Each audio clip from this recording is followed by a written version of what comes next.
You are listening to the Why Smart Women podcast, the podcast that helps smart women work out why we repeatedly make the wrong decisions and how to make better ones.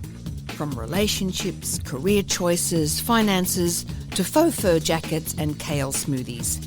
Every moment of every day, we're making decisions. Let's make them good ones. I'm your host, Annie McCubbin, and as a woman of a certain age, I've made my own share of really bad decisions. Not my husband. I don't mean him, though. I did go through some shockers to find him. And I wish this podcast had been around to save me from myself. This podcast will give you insights into the working of your own brain, which will blow your mind.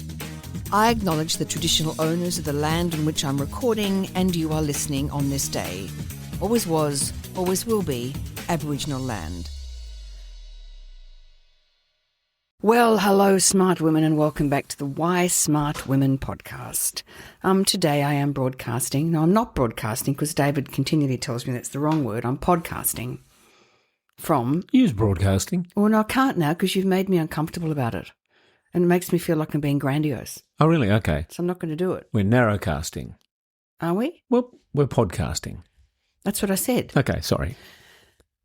So today I'm podcasting from Sydney, New South Wales, Australia. We are still recovering. No, we're not recovering at all. We are still grieving for the terrible events that happened here on Sunday night at Bondi. I've already done a podcast last episode about that, so I won't go on about that again. But just to say, our thoughts are very much still with the families who have lost a loved one, and to the people that are still in hospital in a critical condition. We think about them all the time. But today we are going to talk about something much closer to home. And that is something that I think all women will be able to relate to, and that is when they are accused of nagging. Accused of nagging. Well, I mean, that sounds that's raising the stakes a little bit. No, it's accurate though. Making it yes, it is accurate. Okay. It's accurate because it is accusatory. It's not accusatory. You've been accusing me of nagging. Okay. Now let's just get the frame right here. I'm not accusing you of nagging, because if I was accusing you, then there would be a case and there'd have to be evidence, and we'd have to prove that it was true. We're not in a court of law. An accusation is not. No. We're not in a court of law. We're just at home. Yeah, well, but that's. I can feel accused. But that's what you can certainly feel accused. And I was accused. You accused me of nagging. No. Okay, well you put. It wasn't an accusation. Go. You tell me your. Look, I'm going to be quiet. You tell me what happened. I simply thought it would be good for me to bring it to your attention. Bring what to your attention? That you were nagging. Okay, so you understand that the word nagging is replete with negative connotations, negative inferences, let me finish, about women. About women? Well, you don't think nagging is a gendered word? I think that, yes, let's keep it simple. Yes. Oh, okay, because of my simple female brain. No. Go on. It's not your simple female brain. It's another quality of your brain that may not be female. I think I'm not gonna paint with a broad brushstroke here. Aren't you? No. But you just have a particular sort of talent for and describe this nagging. A certain kind of communication. Well, look, I knew that I was on dangerous territory. Ground. When dangerous ground when you suggested that we do a session on what happens when women are accused of nagging. Oh. I knew that this was going to be dangerous. So I did. Have you prepared yourself to defend yourself? Well, yes, yeah. Look, I actually did look. Armoured yourself. I looked at the etymology of the word, and the funny thing is that yes, it did first show up in sort of the Middle Ages in a shrew. It comes to mind. A shrew. A shrew certainly nags, but the word itself, we think it's actually more sort of Scandinavian. Who's we? Well, okay. So, well, I'm talking about those who are interested in the etymology of words and where language comes from. So I mean, but it's still female. With no. What? No. Look. Probably the only thing that that might sort of suggest that it's female is if you think that the original words, of the original definitions of the root word actually applies to women only. It doesn't matter though, because it has now been transmuted, has it not, through its usage over the centuries to now be a word that is applied. Okay. Really, probably exclusively to women.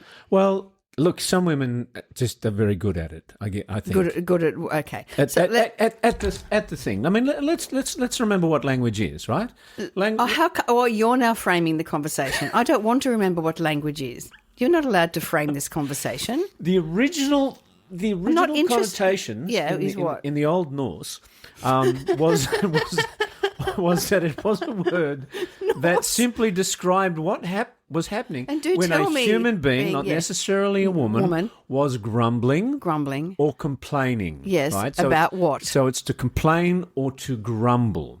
And over the years, yes, it has evolved to simply describe persistent reminding. Yeah. Okay, so let's just look at that persistent reminding. Why would one need to persistently remind? Well, look, how far do you want to go? Just no. Okay, because when you talk about persistent reminding, if we're talking about causation, right? Yes. Causation. What of the aforesaid nagging? Yeah, of the aforesaid nagging. One might ask, is it absolutely necessary for that reminder to be so persistent?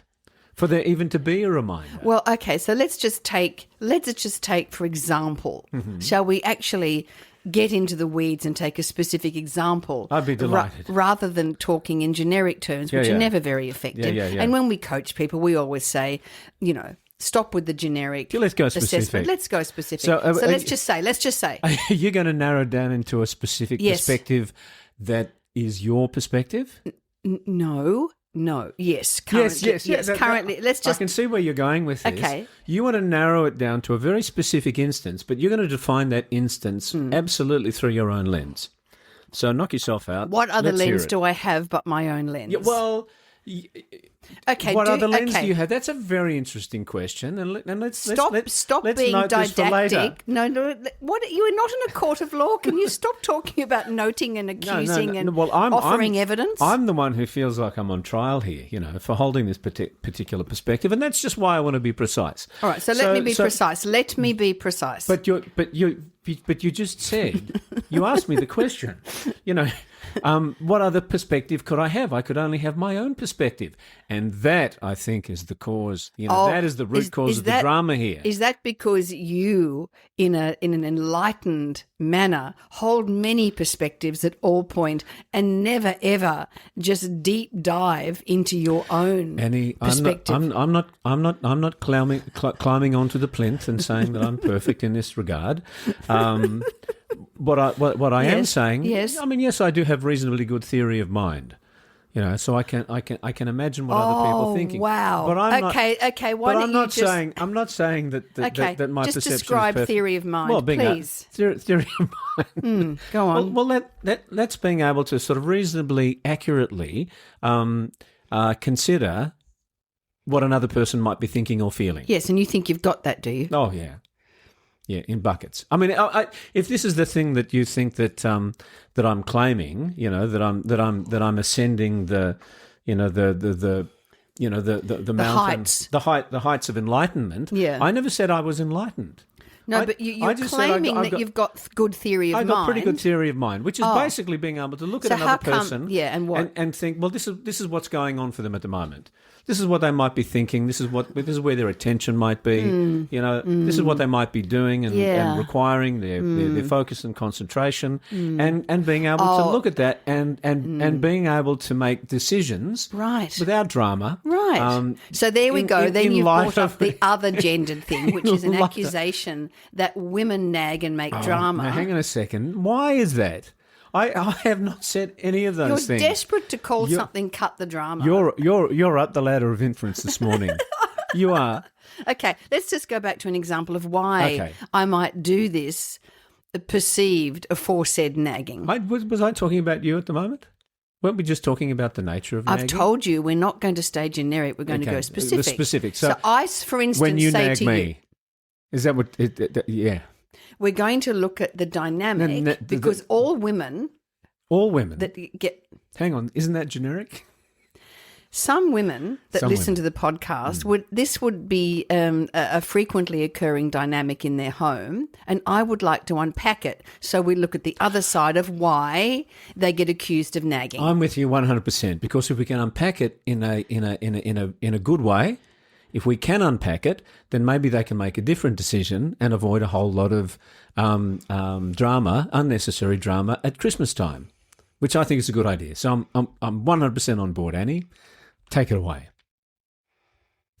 I'm verging on cancelling you and getting Alison back. She was much nicer.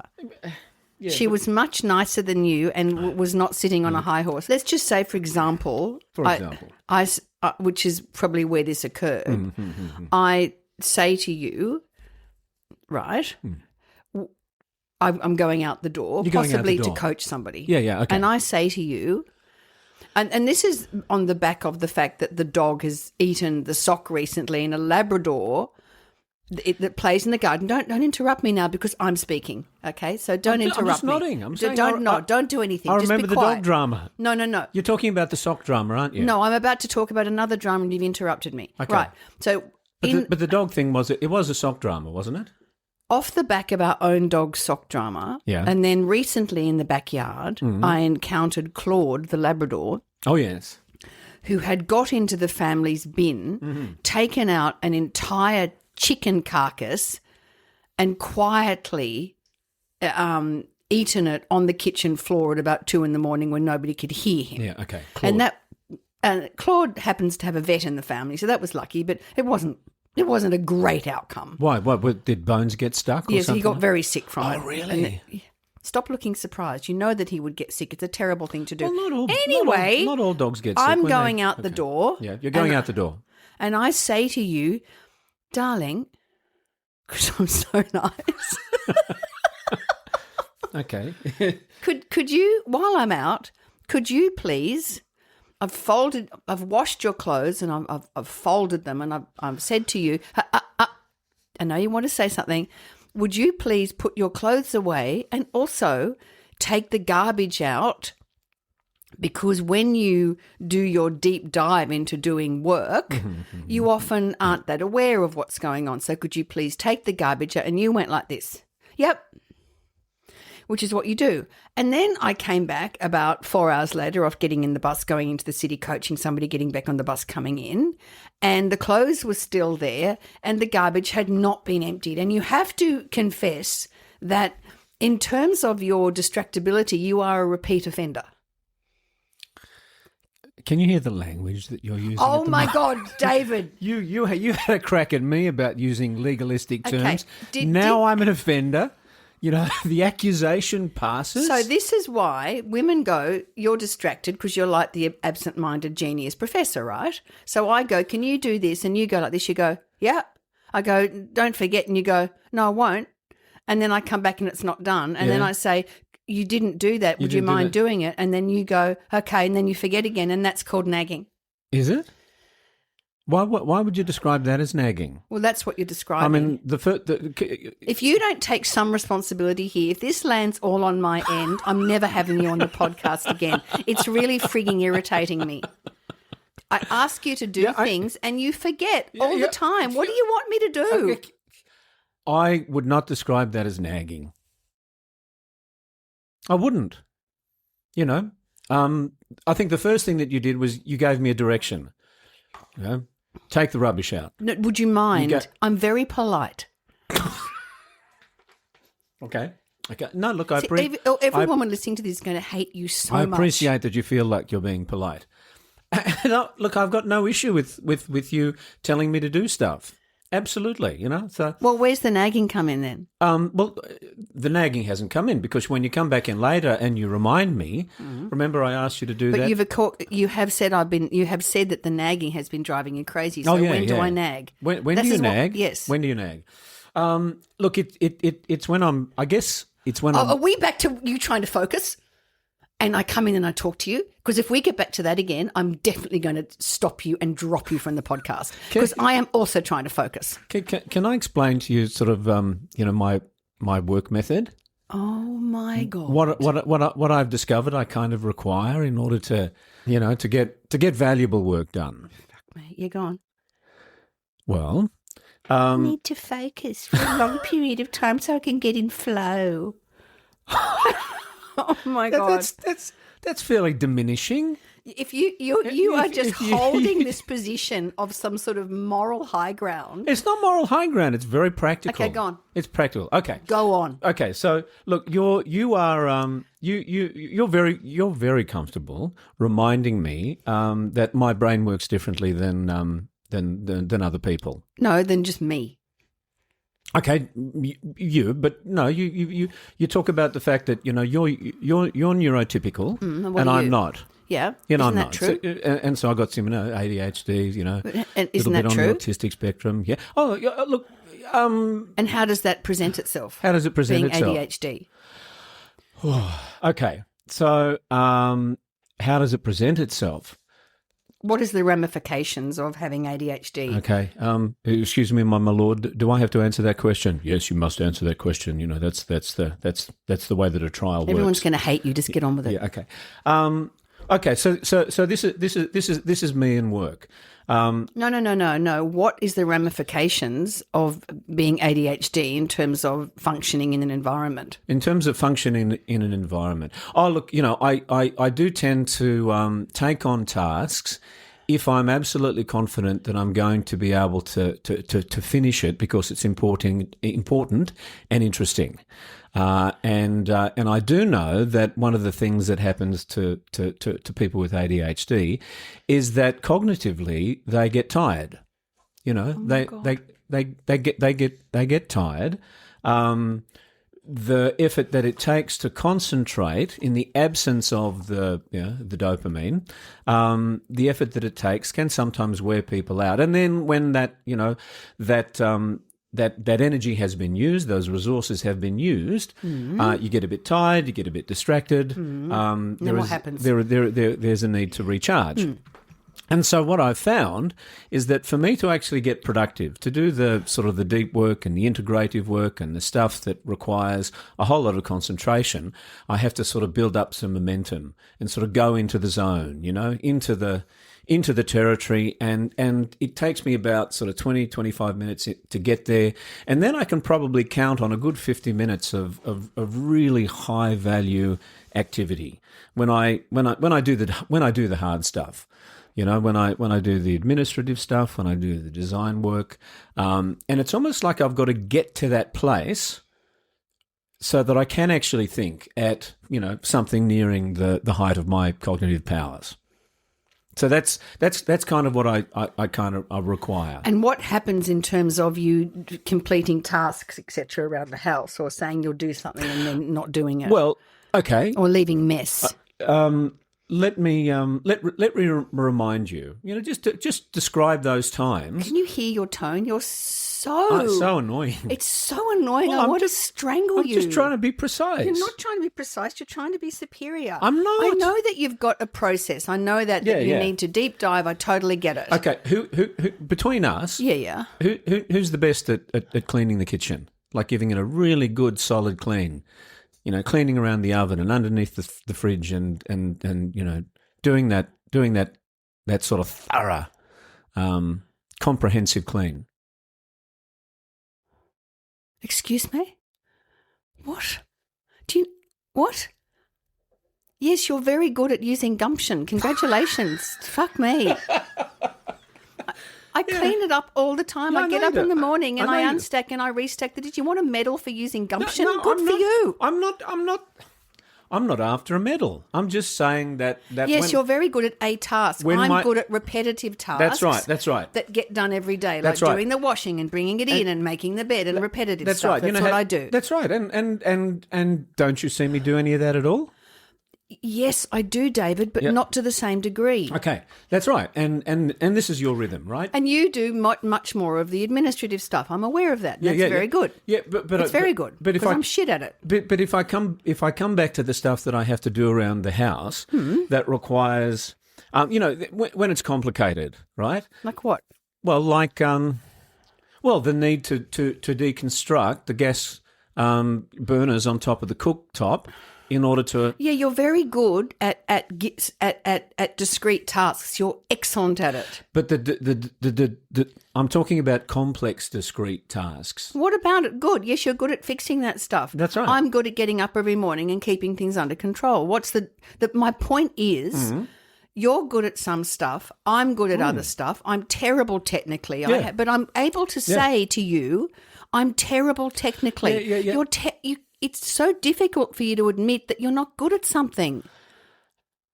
I'm not rejecting. Are you not good at some stuff? Yeah, of course. What? What? Go on. I've just said I'm terrible technically, useless. Yep. Can't fix a tap. Can barely turn on a computer. Need you for everything. What are you not good at?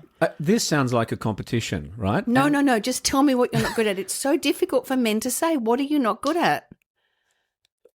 You've already told me you're brilliant at theory of mind and fixing complicated things on the top of the stove. You said I was enlightened. You said I was enlightened. Because your I'm tone just saying is it's enlightened. theory of mind.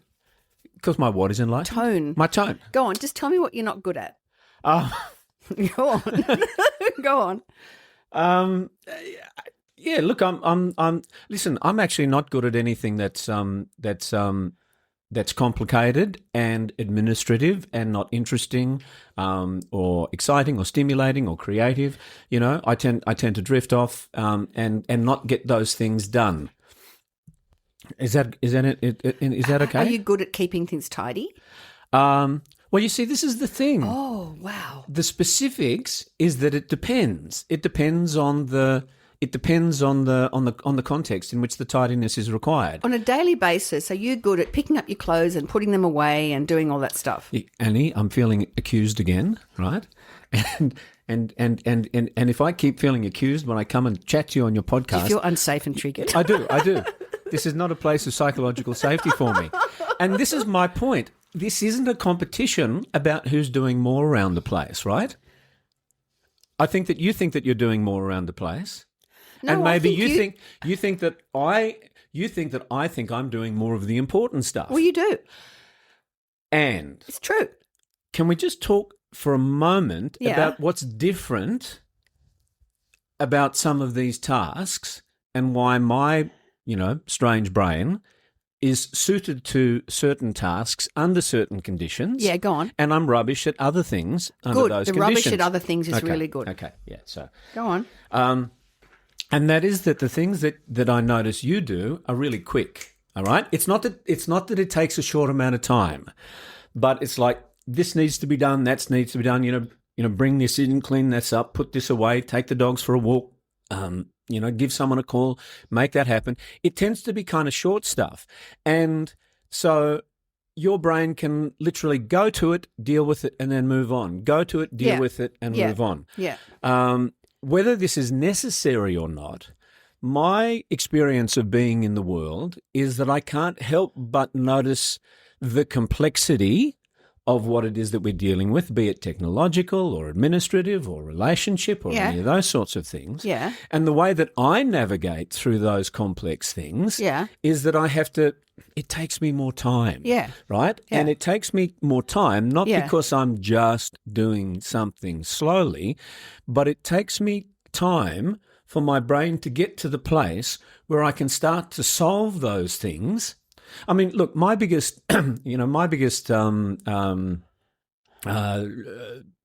spectre that I'm constantly chasing is that I'm not going to do a good job. I know. And what I have noticed about myself is that I will do a good job when I can get to that place. It's true, you do. And solve the complexity. It's true.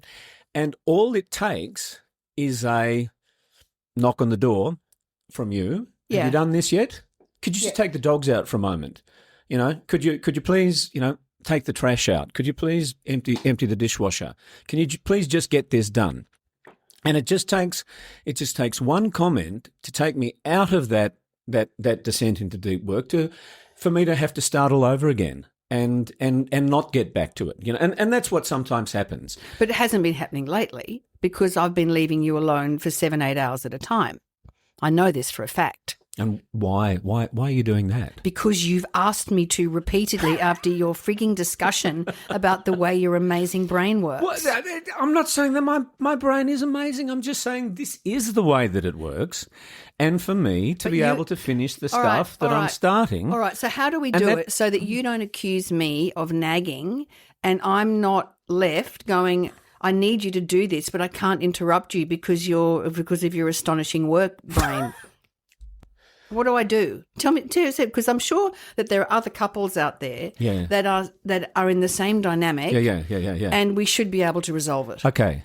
I haven't got a prepared answer, but what is occurring to me right now is what we can do is we can think about the way that we use our time in longer blocks.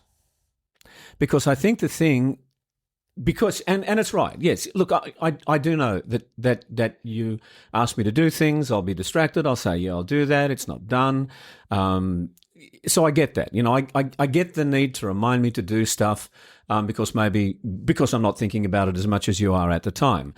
But in the course of 24 hours, I feel like things that could wait until, the end of the day or the end of the working day or something like that, that we can come back to it. My impression is that you think that if I don't do it immediately, then it will never get done. Well, that's often true. That's right. So that's the problem. It's true, and it probably won't get done because I'm trying to. And then I'll do it. And then you'll do it. Yeah, I do it anyway. I don't want to do it. Or I will. Well, it's making it sound like I do nothing about the place. No, it's not true. I know you do. I know you do a lot. So the conversation that we had the other day, which conversation? The thing that where I was able to explain to you that this isn't really helping for me. This isn't really helping me, and then you've been doing as you've described amazing. It. You've been absolutely amazing. You've been giving me these long tracts of time to go on. But it doesn't need to be grand. It's just kind of practical. What's practical? It don't interrupt me when I'm doing complex stuff. So I make stuff. a list. Yeah. But then, like last night when I came in, you cooked a beautiful meal, but you forgot to turn the gas off. This is dangerous. This is the timing thing again, right? You noticed that the gas hot plate was still on, right? Like 30 seconds after I had taken the potatoes off the steamer. David, I've come over after an hour and it's still been on. It's not just a timing thing, that the gas is just like this. So reminding me that the gas is, that the burner's still going. Yeah. And I've done it again. It's like, that's not nagging. That is reminding me. What I would refer to as nagging is when you grumble and complain with a short time frame ahead, that I have to change my trajectory. I've got to change what I am doing immediately. That's the thing that I don't think is helpful. It's the and that's what I think of when I think of it as nagging. Have you done it yet? No, I'm trying to concentrate on this. Have you done it yet? Maybe there's an imperative. And when there is an imperative, it's not nagging. David, it has to be done now because of this. Well, then that makes this more important than the other thing that I was doing, and I've got to shift focus. That's fine. But it's just when it's ambient.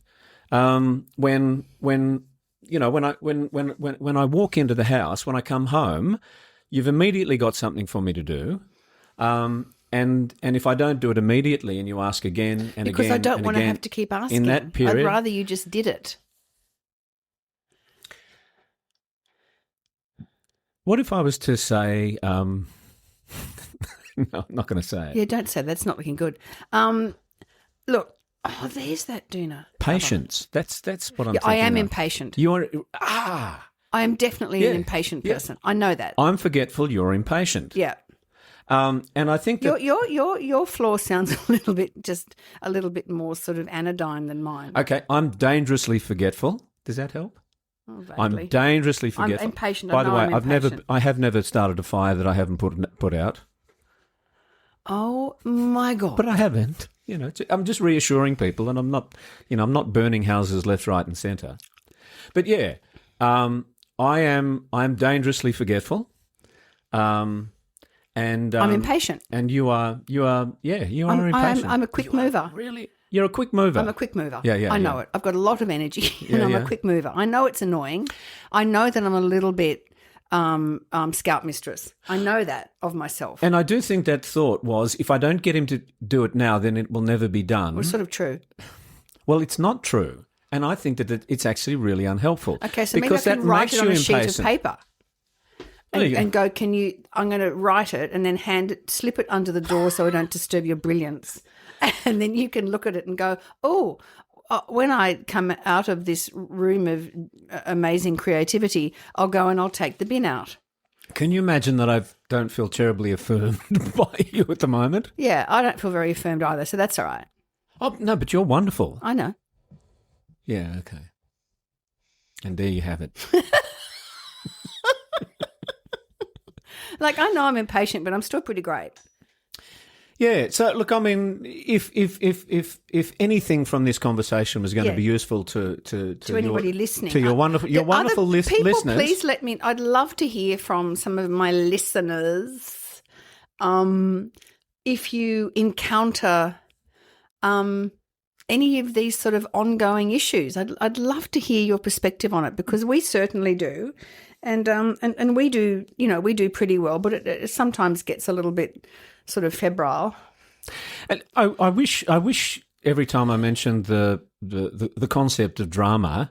Oh, please don't. It's unfrigging bearable. Well, no, see, this is the thing. It's gendered. Okay, you see it as gendered. Just find another word. You're into the whole, vocabulary. Okay, drama, unnecessary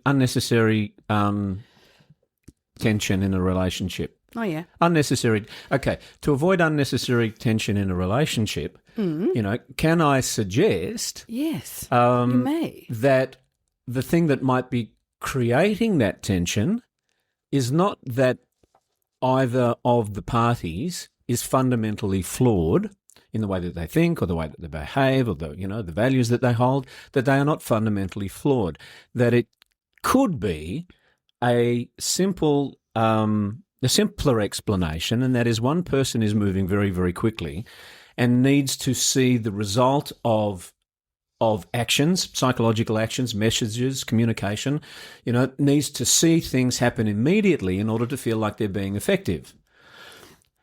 If that's one person's paradigm and they're dealing with somebody who is slower, more methodical, more in need of longer periods of time so that they can concentrate to do the things that they are doing, then the cause of the unnecessary tension, or drama, if you don't mind that word, could simply be that those two different speeds. What I know I can do is to be more effective at triaging my attention, so that if you say you want something done and it has to be done now and I can see that, then I will get up and do it immediately. But I can't do that all the time. So let's just take a really concrete example. Okay. So we, had dinner or something down at DY, down the beach. Let's see, which night was this? I can't remember, a few nights ago. Did we take dinner down? We took dinner down and there was stuff and mess. And then we came back. Yeah. And then you dropped the trolley, just left the stuff, and then came straight in here into the office and began working on something else, right? Right, yeah. So in my worldview, I think we should complete what we were doing, which is unpack the thing, get the food away, put the stuff in the dishwasher, and then go on to the next task. So, and then I think I said to you, can we complete this before you go back into the office? And you said, yes, that's fine. Yeah. So is that not nagging? That's not nagging. Oh, okay. That's not nagging. Right. All right. I mean, I can't quite remember the circumstances of that evening. I can. Okay, so I think I prepared the meal beforehand and packed it up into the trolley. It doesn't matter. And It's just at the end of it, we want to complete that before we go on. And then we came back. Yeah. And do you know why it was that I felt the need to come into the studio and get back to work? Why? I don't know. I can't remember. Was it because I was delivering that thing the next day? Or? No. I just think, you'll unpack something that like a bit of equipment, right? It's what you do, and then you just leave all the packaging and you go and use the thing. You don't. It's not like you don't have a focus on task completion and that sort of stuff because it's boring, I think. So should I say something at that? Is that nagging? What I did with the packaging, I just picked up the packaging myself and put it away and cleaned up. Yeah. Yeah, I mean, I guess it's if I would think of it as nagging is if I'm sort of giving you signals. Please don't interrupt me now, because my evaluation of the entire situation, okay, is that this is the best place for me to be working at the moment because this is what is required, and so I've got to be able to communicate that to you in a way that doesn't get you cross. That does give you the opportunity to say, no, this is my point of view. I do want you to do it now for these reasons. And I think that that's our way forward, okay. that we actually get better at in communicating in that moment, because in all of those moments, it should be feasible that I will either do what you want me to do or I will do what I want to do, depending upon the consequences of it. Yeah. And so it really is around understanding that we work at different paces and communicating better in the moment. That's right. So are you prepared to cultivate greater patience? Oh my God! So on that note, and smart theory women, of mind, smart women. Thank you. What's David really thinking, and does this really need to be done? Thank you so much for listening, smart women. You're welcome, Annie. No, you can't have the last word. No, it's not the last word. What is it? It's the second last word. Go on. I just wanted to wish everybody God Almighty, a peaceful and I'm not at Christmas yet. Drama-free. Oh my God. Drama-free lead up to Christmas, because we know that there's a lot of drama. We know there's a lot of drama approaching Christmas. We're not at the Christmas episode yet. You've gone too early. We hope you have the week beforehand. Managing all of your social events. Thank you, David. But we will be talking to them prior to Christmas, a little bit closer to it. But thank you for your thoughts. Well, you will be. You may well be if I allow you back on. Yeah, well, so, if I agree to it. Here today... If you can promise me a bit of psychological safety. I'll promise not to trigger you. So thank you so much, smart women. Our thoughts are very much with our fellow Sydney-siders today, and we hope that everybody who is in hospital is making some progress. Thank you so much for tuning in, and as always, stay safe, stay well, keep your critical thinking hats on. See you later. Bye. Thanks for tuning in to Why Smart Women with me, Annie McCubbin. I hope today's episode has ignited your curiosity and left you feeling inspired by my anti-motivational style. Join me next time as we continue to unravel the fascinating layers of our brains and develop ways to sort out the fact from the fiction and the over 6,000 thoughts we have in the course of every day. Remember, intelligence isn't enough. You can be as smart as paint, but it's not just about what you know, it's about how you think. And in all this talk of whether or not you can trust your gut, if you ever feel unsafe, whether it's in the street, at work, in a car park, in a bar, or in your own home, please respect that gut feeling. Staying safe needs to be our primary objective. We can build better lives, but we have to stay safe to do that. And don't forget to subscribe, rate and review the podcast and share it with your fellow smart women and allies. Together, we're hopefully reshaping the narrative around women and making better decisions. So until next time, stay sharp, stay savvy, and keep your critical thinking hat shiny. This is Annie McCubbin signing off from Why Smart Women. See you later. This episode was produced by Harrison Hess. It was executive produced and written by me, Annie McCubbin.